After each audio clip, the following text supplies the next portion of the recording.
আসসালামু আলাইকুম প্রিয় শিক্ষার্থীরা, আমি Abdullah Islam dream medical academic and admission কেয়ারের পক্ষ থেকে সবাইকে স্বাগতম।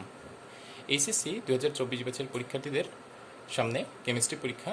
সেই কেমিস্ট্রি পরীক্ষা উপলক্ষে আমরা আমাদের একাডেমিক কেয়ারের পক্ষ থেকে একটা শর্ট সাজেশন নিয়ে এসেছি। আমরা এই সাজেশনটা তৈরি করেছি বিগত বছরের প্রশ্নগুলো অ্যানালাইসিস করে।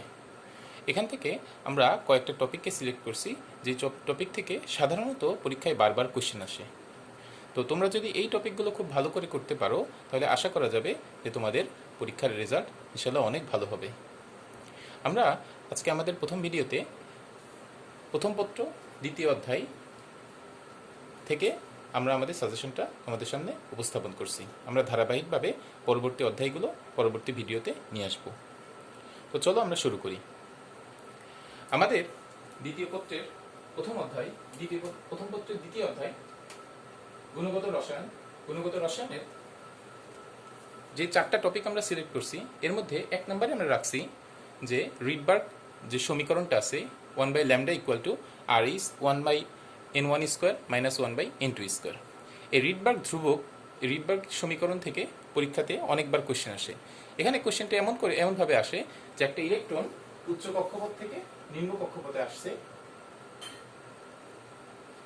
ইলেকট্রন উচ্চ কক্ষপথ থেকে নিম্ন কক্ষপথে আসছে, তখন তোমাদের কাছে জিজ্ঞাসা করতে পারে যে তার শক্তির পরিমাণ কত, জিজ্ঞাসা করতে পারে তার তরঙ্গ দৈর্ঘ্য কত, বিকিরিত শক্তির তরঙ্গ দৈর্ঘ্য কত, জিজ্ঞাসা করতে পারে যে এটা কি ধরনের আলো দেখাবে, এটা কি দৃশ্যমান হবে কিনা।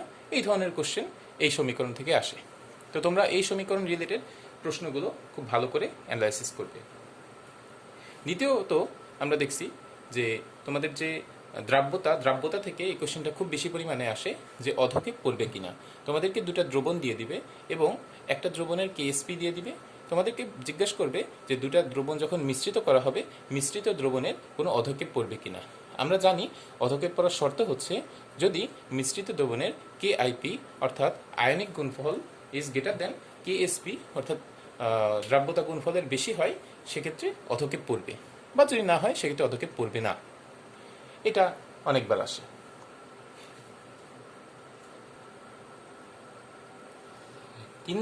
তিন নম্বরে আমরা নিয়ে এসছি, অনেক সময় তোমাদের কোয়েশ্চেন করে যে তৃতীয় কক্ষপথে যদি প্রধান কক্ষপথ সংখ্যা 3 হয়, অর্থাৎ n = 3 হয়, তাহলে এখানে কয়টা ইলেকট্রন থাকতে পারে এই 3 নম্বর কক্ষপথে, সেটা কোয়ান্টাম সংখ্যার মাধ্যমে ব্যাখ্যা করো।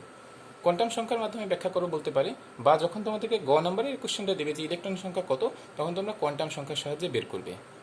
এক্ষেত্রে তোমরা n, l, m এই মানগুলো বের করে অরবিটাল সংখ্যা বের করে সেখান থেকে তোমরা ইলেকট্রন সংখ্যা বের করবে।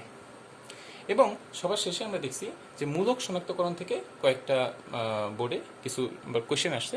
এক্ষেত্রে বেশিরভাগই তোমাদের বলে যে অম্লীয় মূলক শনাক্ত করো। অম্লীয় মূলক কোনগুলো? যেগুলো অম্ল থেকে আসে, যেমন HCl থেকে আসে ক্লোরিন, ক্লোরাইড মূলক, H2SO4 থেকে আসে সালফেট মূলক। এই ধরনের অম্লীয় মূলক শনাক্ত করতে পারে। তাছাড়া আলাদাভাবে কিছু মূলক শনাক্ত করতে বলতে পারে, যেমন কার্বনেট মূলক, কপার ধাতু। এই মূলক শনাক্তকরণ এই টপিকটা তোমাদের জন্য খুব গুরুত্বপূর্ণ আমাদের কাছে মনে হয়েছে।